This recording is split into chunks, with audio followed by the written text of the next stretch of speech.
Lost in the mists of time, reservist-crewed tanks are back. For years, the Royal Wessex Yeomanry has focused on supplying crewmen to work with regular armoured regiments. But this exercise is about readying part-time soldiers to crew whole tanks. This training isn't just about a return to role after Afghanistan. It's also about integrating the new Army Reserve with the regulars, because once the dust settles on Army 2020, these guys will be expected to support the full-time armoured regiments based here on Salisbury Plain.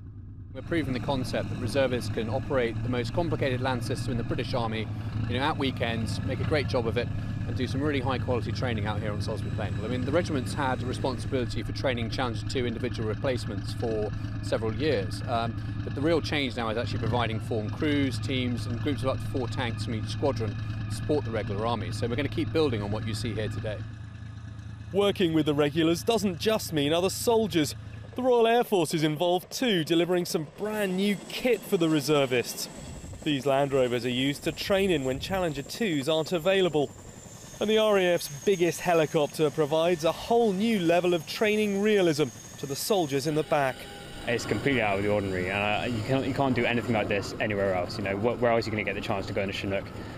So yeah, it's completely contrasted to what I'm doing in my normal life. We want to come out here more often, we want to get on ranges, want to be working with the regs more often as well. We're working with the Royal Air Force right now on this exercise, so yeah, we want a lot more of this.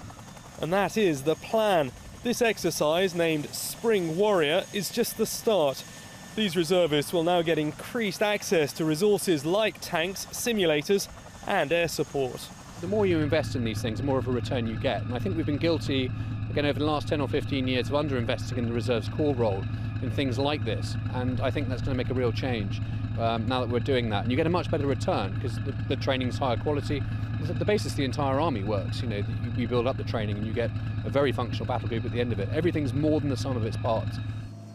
The Royal Wessex Yeomanry is one of only 2 combat reserve units within the Army's new High Readiness Reaction Force, a key element of the reforms known as Army 2020.